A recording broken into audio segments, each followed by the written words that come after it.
वैकुंठम, विष्णुः वैकुंठम उपवसति। अगर यहां उप उपसर्ग हटा देंगे तो यहां द्वितीया न होकर के सप्तमी हो जाएगी, विष्णुः वैकुंठे वसति। अब जैसे ही हमने यहां लगा दिया उप उपसर्ग, यह सप्तमी में ना होकर के हो जाएगा द्वितीया में, विष्णुः वैकुंठम उपवसति। उपवसति, अनुवसति, अधिवसति,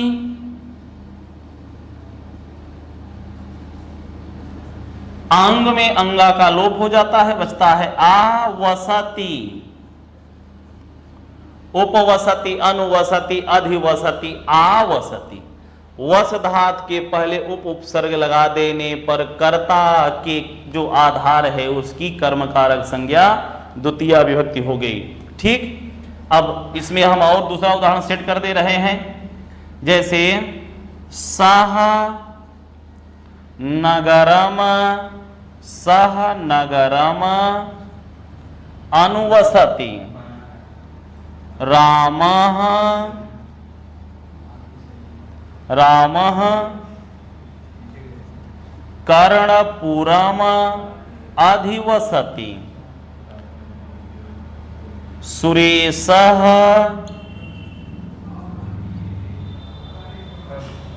गृहम आवसति।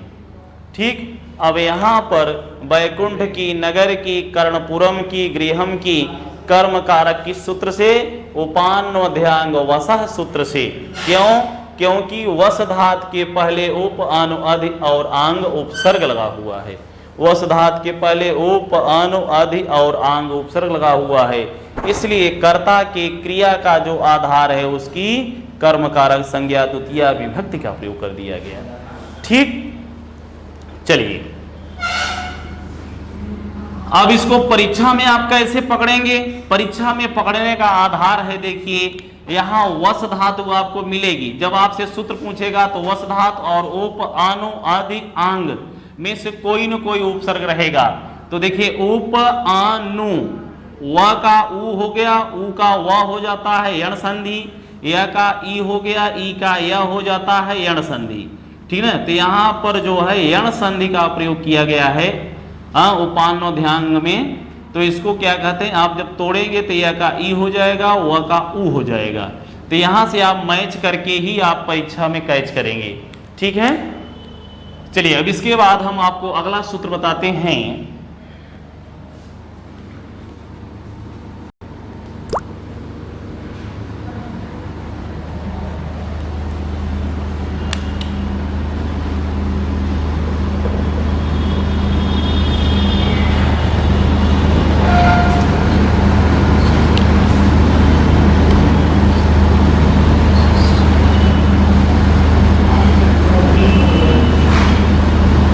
अभितः परितः समय निकषा हा प्रतियोगीपि द्वितीया, हा प्रतियोगीपि द्वितीया। अभितः परितः समया निकषा हा प्रतियोगीपि द्वितीया। अभितः परितः समया निकषा हा प्रतियोगीपि द्वितीया। अभितः परितः समया निकषा हा प्रतियोगीपि द्वितीया। अभितः परितः समया निकषा हा प्रतियोगीपि द्वितीया। अभितः, अभितः माने होता है सब ओर या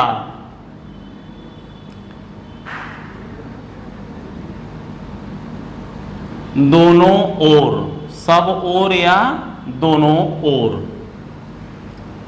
परितः माने चारों ओर, समया माने समीप, निकषा माने निकट, हा माने हाय अर्थात धिक्कार के योग में, धिक्कार के योग में, प्रति माने की ओर, प्रति माने की ओर। कहा जो ये 6 अव्यय पद हैं 1 2 3 4 5 6, ये 6 अव्यय पद हैं। कहा इन 6 अव्यय पदों के योग में द्वितीया विभक्ति होती है।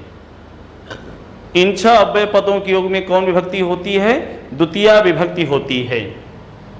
अगर अभितः, परितः, समया, निकषा, हा और प्रति ये किसी के साथ भी यदि जुड़ जाते हैं तो उसमें द्वितीया विभक्ति हो जाती है। ठीक है ना? जैसे कृष्ण के सब ओर, जैसे, जैसे कृष्ण के सब ओर, कृष्ण के सब ओर क्या हैं? ग्वाले हैं। कृष्ण के सब ओर क्या हैं? ग्वाले हैं। अब ग्वाले हैं सब ओर किसके? कृष्ण के। तो अब कृष्ण में यहां पर द्वितीया विभक्ति हो जाएगी। क्यों? क्योंकि सब ओर काहे माने? अभितः माने सब ओर। अभितः अव्यय के कारण कृष्ण में द्वितीया विभक्ति कर्म कारक का प्रयोग हो जाएगा। तो हो जाएगा कृष्णम अभितः ग्वालाः सन्ति। कृष्णः अभितः ग्वालाः सन्ति। कृष्ण के सब ओर ग्वाले हैं। ठीक। अब इस अभितः अव्यय के कारण कृष्ण में कौन विभक्ति? द्वितीया विभक्ति। ठीक। कौन विभक्ति? द्वितीया विभक्ति। गांव के चारों ओर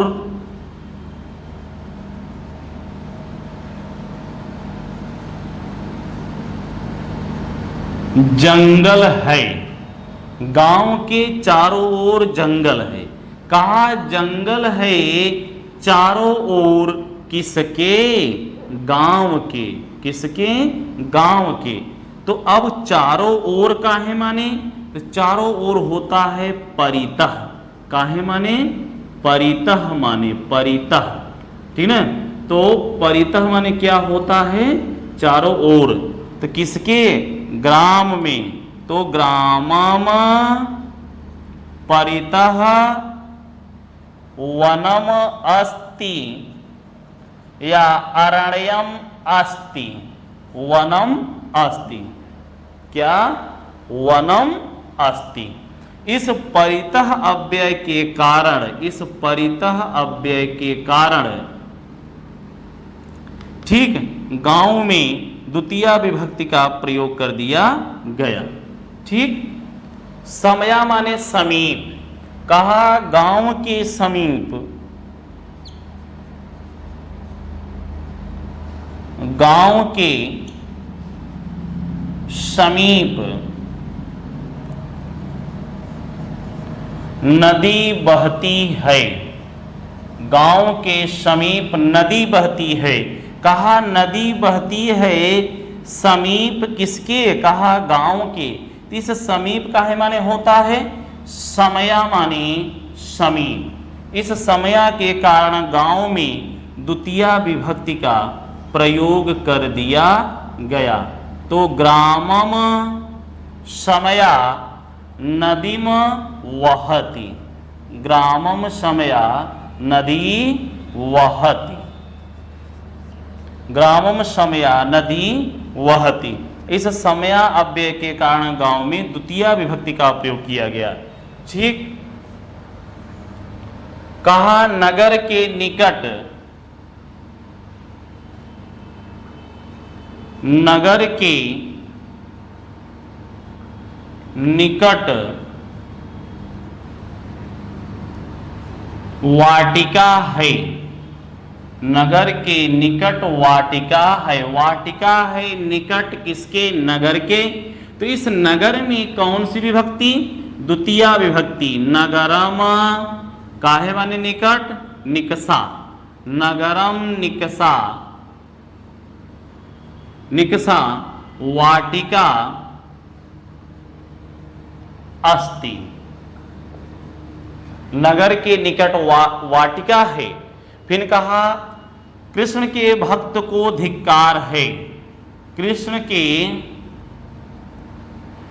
के भक्त को क्या है? धिक्कार है।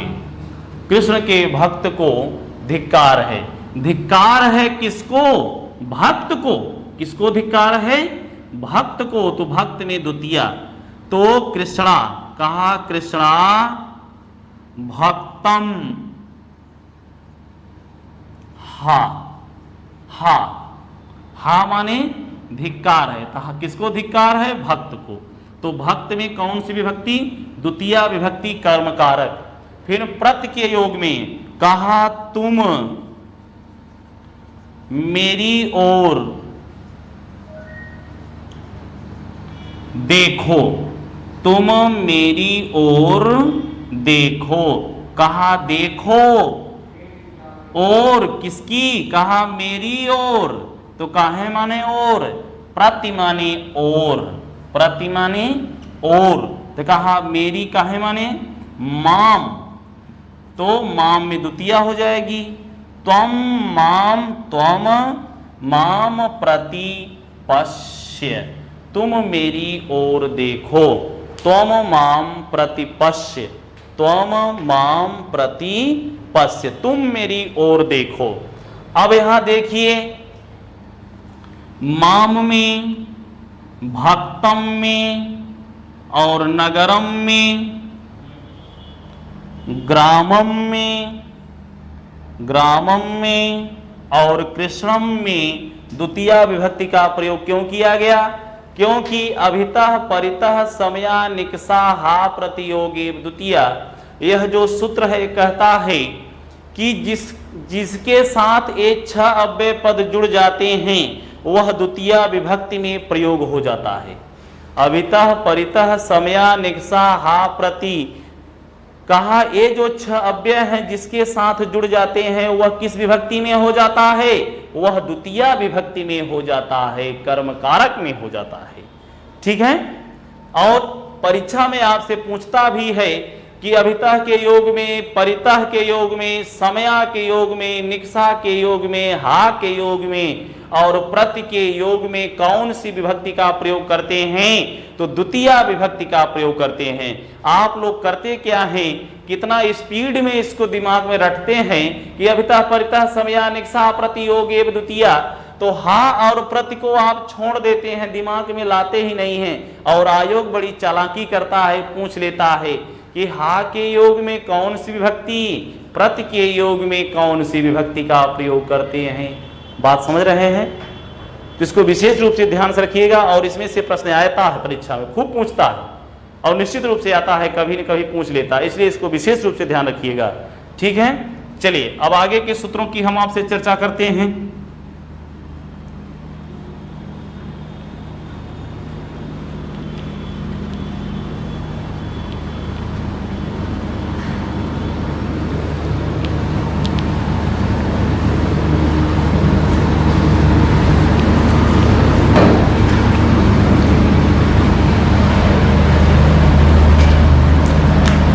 अगला सूत्र है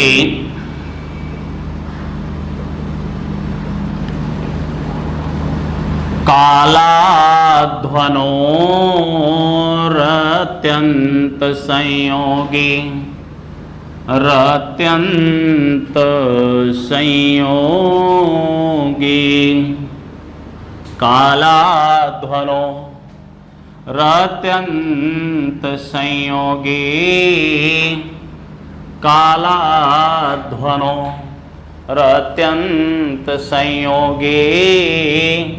देखिए इसको अलग करेंगे तो हो जाएगा काल और यहां हो जाएगा अध्वन। क्या हो जाएगा?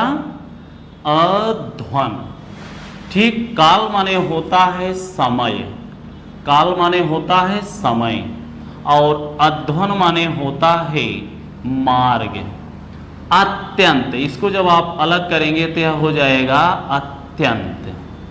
ठीक, यह कहता है कि कालवाची तथा मार्गवाची, समयवाची तथा मार्गवाची में अत्यंत संयोग गम्यमान होने पर कहा कालवाची और मार्गवाची में अत्यंत समय, अत्यंत संयोग गम्यमान होने पर समयवाची शब्द में और मार्गवाची शब्द में द्वितीय विभक्ति का प्रयोग करते हैं। कहने का मतलब सीधा सीधा है कि जितने समय में कोई क्रिया लगातार हो रही हो, जितने समय में कोई क्रिया लगातार हो रही हो,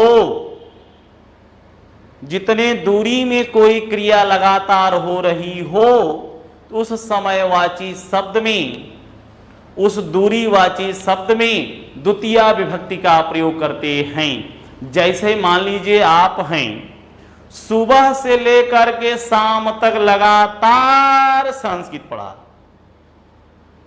सुबह से शाम तक लगातार संस्कृत पढ़ा, तो लगातार क्रिया आप कर रहे हैं। दिन भर संस्कृत पढ़ा, दिन भर पढ़ा, तो उस दिनवाची जो समयवाची शब्द है, जो दिन शब्द है, वह दिन क्या है? समयवाची शब्द है।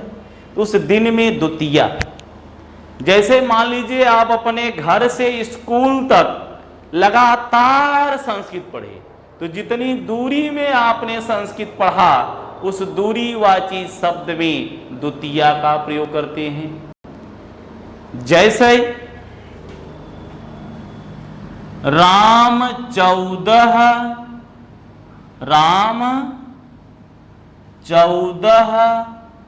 वर्ष तक वन में रहे। राम कितना वन में रहे? कहे राम 14 वर्ष तक वन में रहे। कहे राम कितना वन में रहे? तो कहा राम 14 साल तक वन में रहे। कहा राम 14 साल तक वन में रहे। तो राम जो है 14 साल तक लगातार वन में रहे और कभी भी वो घर जा करके हाल चाल नहीं लिए कि हमारे माता पिता सही सलामत स्वस्थ हैं, खूब खा पी रहे हैं कि नहीं, और अपने डैडी का कभी हाल चाल लेने नहीं गए वहां अयोध्या में। 14 साल तक उन्होंने लगातार अपना जीवन यापन जो है उसी वन में किया। तो जो यह लगातार हो रहा है 14 साल तक रहने की क्रिया, कहन राम वन में रहें, कहन कितना? कहन 14 साल। तो कहा यह है 14 साल क्या? यह 14 साल जो है समयवाची शब्द है। तो इस 14 साल में कौन विभक्ति का प्रयोग करेंगे? द्वितीय विभक्ति का प्रयोग करेंगे। तो रामः चतुर्दश, चतुर्दश माने 14, चतुर्दश माने 14। अब यह 14 संख्या जो है बहुवचन है, तो वर्ष भी बहुवचन होगा। तो वर्षम वर्षे वर्षाणि, वर्षम वर्षे वर्षाणि। रामः चतुर्दश वर्षाणि वनम अधिजगे, वनम अधिजगे, वनम अधिजगे। राम कितना वन में रहे? 14। तो यह जो चतुर्दश वर्षाणि है, इसमें द्वितीय विभक्ति का प्रयोग किया। कहा कोस भर नदी टेढ़ी है। कहा कोस भर नदी क्या है? टेढ़ी है। कहा कोस भर नदी टेढ़ी है। कहा नदीवा कितना टेढ़ है? कहे नदीवा कोस भर टेढ़ है। कहे नदीवा कितना टेढ़ है? कहे नदीवा कोस भर। एक कोस बराबर 3 किलोमीटर। कहे 3 किलोमीटर तक नदी का बा लगातार टेढ़ी है। कहा कोस भर नदियों का है, कहे टेढ़ी है। तो अब यह दूरीवाची शब्द बता रहा है, कोस माने दूरी, तो अब इस दूरीवाची कोस में द्वितीय विभक्ति क्रोशम, नदी, कुटिला, कुटिला, कुटिला, क्रोशम नदी कुटिला, कहा कोस भर। अब यह कोस क्या है, तो कोस जो है यह दूरीवाची शब्द है, इसलिए इस कोस में द्वितीय विभक्ति का प्रयोग कर दिया गया। और यह चतुर्दश क्या है, यह समयवाची शब्द है, इस समयवाची शब्द में द्वितीय विभक्ति कर्मकारक, इस कोश में द्वितीय विभक्ति कर्मकारक का प्रयोग कर दिया गया। यही काला ध्वनि अत्यंत संयोगी कहता है। काला ध्वनि अत्यंत संयोगी कहता है कि जितने समय में, जितने दूरी में कोई क्रिया लगातार हो रही हो, तो उस समयवाची शब्द में, उस मार्ग या दूरीवाची शब्द में द्वितीय विभक्ति का प्रयोग करते हैं। ठीक बात समझ में आई? अरे भैया सीधा सीधा बा यार, जैसे आप दिन भर लगातार संस्कृत पढ़े तो आपके दिन भर जो शब्दवा है आहनम, आहनम माने दिन भर, वह दिन में लगाई दे द्वितीय। जैसे आप लगातार 5 किलोमीटर तक संस्कृत पढ़त चला गए, ऐसे लगातार कहता हूं अगल बगल नहीं देखे, तो 3 किलोमीटर जो कोस भर दूरियों वह कोस भर दूरियों में द्वितीय विभक्ति। किस सूत्र से? कालाध्वनोरत्यंत संयोगे। किस सूत्र से? कालाध्वनोरत्यंत संयोगे, इस सूत्र से। ठीक है, निश्चित रूप से मेरी बात आप लोगों को समझ में आई होगी। आप सभी लोगों को बहुत बहुत धन्यवाद। नमः संस्कृताय।